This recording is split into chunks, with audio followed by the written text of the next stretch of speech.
नमस्कार दोस्तों, स्वागत है आप सबका अल्ट्रा हील होम्योपैथी में। मैं डॉक्टर आरती पाठक।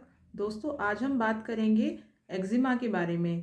दोस्तों, समर सीज़न शुरू हो चुका है, तो आप जानते हैं कि समर सीज़न गर्मियां शुरू होते ही जो स्किन की प्रॉब्लम है, स्किन की एलर्जी है, स्किन के रैशेज़ हैं, वो बढ़ जाते हैं और एकदम स्किन में इचिंग शुरू हो जाती है। जैसे ही आप थोड़ा धूप में जाते हैं तो एकदम स्किन में बर्निंग और इचिंग रैशेज़ शुरू हो जाते हैं।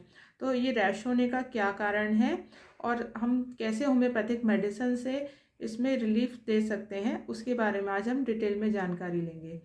तो दोस्तों, सबसे पहले मेन कारण है इचिंग रैशेस का, वो है कॉन्टैक्ट डर्मेटाइटिस। तो अगर आपको कोई ऐसी चीज़ के कांटेक्ट में आते हैं जिसके कारण आपको एकदम एलर्जी बढ़ जाती है या सेंसिटिविटी स्किन की बहुत ज़्यादा हो जाती है, तो उसको कांटेक्ट डर्मेटाइटिस बोलते हैं। तो कांटेक्ट डर्मेटाइटिस का जो मेन कारण है वो है, या तो अगर आप आर्टिफिशियल ज्वेलरी पहन रहे हैं या आप सिंथेटिक क्लोथ्स पहन रहे हैं, तो ये आपको जो चीज़ों से स्किन कांटेक्ट में होती है, या कई बार केमिकल्स भी होते हैं। तो कई बार किसी पेशेंट्स को डिटर्जेंट की वजह से एलर्जी है, या आर्टिफिशियल ज्वेलरी लगाने की वजह से उसको एकदम स्किन सेंसिटिव हो जाती है, या आप बहुत ज़्यादा ऑइंटमेंट स्किन में यूज़ कर रहे हैं, कॉस्मेटिक यूज़ कर रहे हैं, जिसके कारण आपको रैशेज़ की और इचिंग की शिकायत हो जाती है। तो ये सारी चीज़ें कॉन्टैक्ट डर्मेटाइटिस में आ जाती हैं, यानी बहुत ज़्यादा सेंसिटिविटी है बॉडी की, जिसकी वजह से आपको एलर्जिक जो स्किन इरप्शन है वो अपीयर हो रहे हैं। तो एकदम से बॉडी के जो एलर्जेंस है वो बहुत ज़्यादा फ्लेयर अप हो जाते हैं और स्किन में बहुत ज़्यादा इचिंग और रैशेस शुरू हो जाती है। तो ये सारी कॉन्टैक्ट डर्मेटाइटिस में आता है।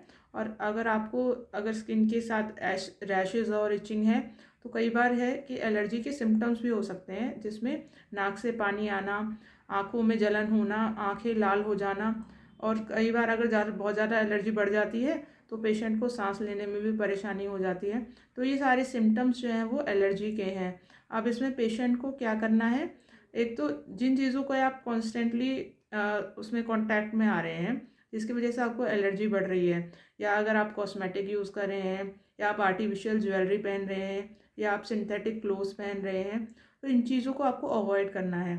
आपको कुछ होम रेमेडीज़ भी ट्राई कर सकते हैं, जिसमें आपको ये करना है कि जो आप माइल्ड सोप है उसको यूज़ करें।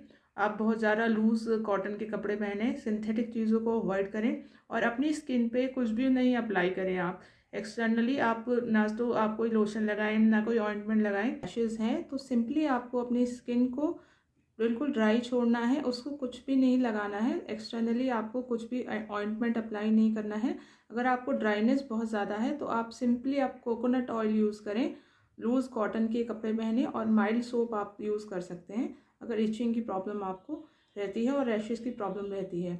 और अगर आपको एलर्जी है बहुत ज़्यादा, अगर रैशेज़ की शिकायत रहती है, तो आप अपना एक एलर्जी सेंसिटिविटी टेस्ट करा लें। अगर आपको फूड से एलर्जी है तो फूड के जो एलर्जेंस हैं, फूड टेस्ट करा सकते हैं आप, और आप अपना स्किन प्रिक टेस्ट करा सकते हैं, जिससे आपको पता चले कि किस कारण आपको एलर्जी है और किन किन चीज़ों से आपको बहुत ज़्यादा सेंसिटिविटी है। तो ये आपको टेस्ट करा लेना चाहिए। अब हम बात करते हैं कि होम्योपैथिक मेडिसिन्स क्यों प्रेफरेबल हैं in comparison to other modes of treatment, जिसमें आपको एंटी हिस्टामिन है। मोस्टली एलोपैथिक जो ट्रीटमेंट लेते हैं पेशेंट वो है एंटी हिस्टामिन्स हैं, स्टेरॉयड एप्लीकेशन है एक्सटर्नल। तो दोस्तों, कभी आप देखते हैं कि जब भी आप स्टेरॉयड लगाते हैं या आप एंटी हिस्टामिन ले रहे हैं, तो आपको फॉर द टाइम बिंग तो रिलीफ हो जाता है, यानी कुछ टाइम तक आपको आराम मिलता है जो स्किन इरप्शन में। पर थोड़े टाइम बाद आप देखते हैं कि जो इरप्शन है वो बहुत ज़्यादा और ज़्यादा एग्रेवेट हो गए, और ज़्यादा जो स्किन डिसीज़ है वो फ्लेयर अप हो गया। पहले तो आपको थोड़ा सा स्किन का जो डिसीज़ जो था पार्ट इन्वॉल्व था स्किन का, अब पूरी इरप्शन जो है वो स्प्रेड हो गया, पूरी बॉडी इन्वॉल्व हो गई। इसका मेन कारण ये है कि जो इंटरनल डिस्टर्बेंस है, जिसकी वजह से जो स्किन इरप्शन अपीयर हुआ है, तो बॉडी का इंटरनल जो डिस्टर्बेंस है वो और ज़्यादा बढ़ गया है, और ज़्यादा एग्रीवेटेड फॉर्म में हो गया है। तो कभी भी आप देखते हैं कि उसका स्किन डिसीज़ का जो ट्रीटमेंट है वो एक्सटर्नल ऑइंटमेंट से होता नहीं है, वो बार बार होता रहता है, अपीयरेंस होती रहती है। एंटी हिस्टामिन आप ले रहे हैं, बार बार अपीयर होता रहता है, क्योंकि जो इंटरनल जो बीमारी की जो जड़ है वो ख़त्म नहीं होती है, और वो बार बार इसीलिए डिसीज़ होता रहता है। अब होम्योपैथिक मेडिसिन से क्या है, जो इंटरनल डिस्टर्बेंस है, यानी जो जिसकी वजह से बीमारी आपको बार बार हो रही है स्किन डिसीज़ की, आपको इरप्शन बार बार अपीयर हो रहे हैं, वो जो इंटरनल डिस्टर्बेंस है वो जो होम्योपैथिक मेडिसिन से वो ख़त्म होगा। और जैसे ही आपकी बॉडी जो है वो बैलेंस होती है तो आपको स्किन डिसीज़ है वो अपने आप जो डिसअपियर हो जाता है और जो टेंडेंसी है वो ख़त्म हो जाती है। तो अगर आप चाहते हैं कि आपकी जो बीमारी है वो जड़ से ख़त्म हो तो होम्योपैथी ही सबसे बेस्ट ऑप्शन है स्किन डिसीज़ के लिए। तो पेशेंट्स को उसके लिए अपने डॉक्टर को, होम्योपैथिक डॉक्टर से कंसल्ट कर लेना चाहिए और अपनी जो डिसीज़ है उसकी डिटेल आपको डॉक्टर से शेयर करने के बाद जो मेडिसिन दी जाती है, जो कॉन्स्टिट्यूशनल मेडिसिन है और जो सिम्टम्स बेस्ड मेडिसिन है, उससे पेशेंट को रिलीफ मिलता है और पेशेंट की जो बीमारी है वो जड़ से ख़त्म होती है।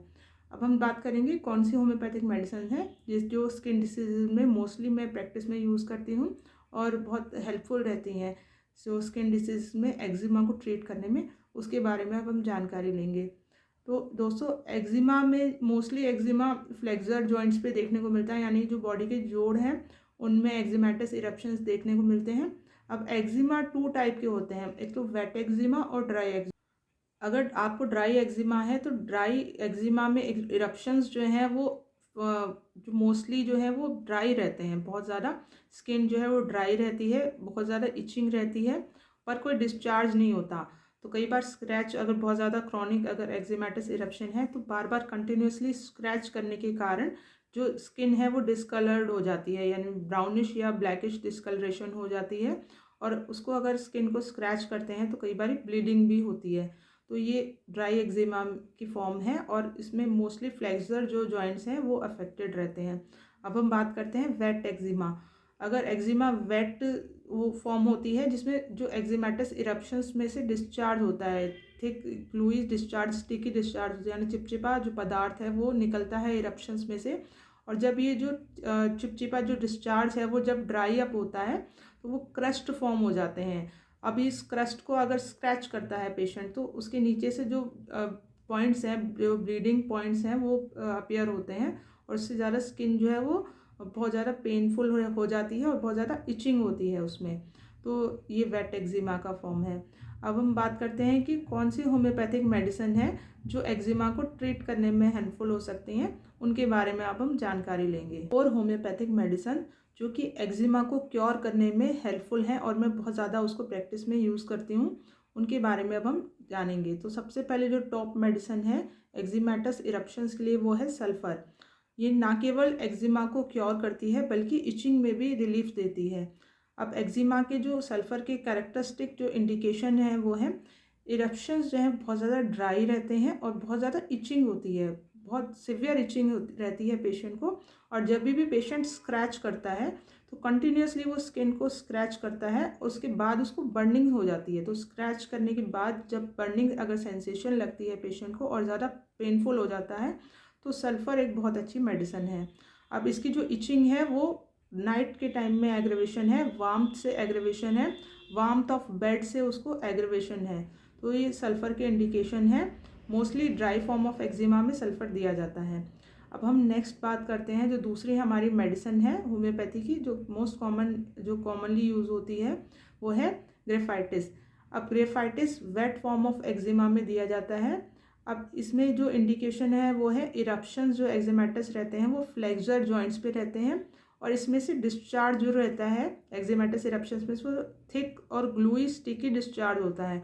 अब डिस्चार्ज जब होता है तो जो इरप्शंस हैं वो क्रस्ट फॉर्म हो जाता है, यानी एक पपड़ी जैसी जम जाती है। अब जब उस पपड़ी को पेशेंट जब उसको निकालने की कोशिश करता है और क्रैक्स जो होते हैं उसमें वो अगर पपड़ी को निकालता है तो ब्लीडिंग शुरू हो जाती है। तो ब्लीडिंग जो पॉइंट्स हैं वो अपीयर हो जाते हैं और बहुत ज़्यादा सीवियर इचिंग रहती है।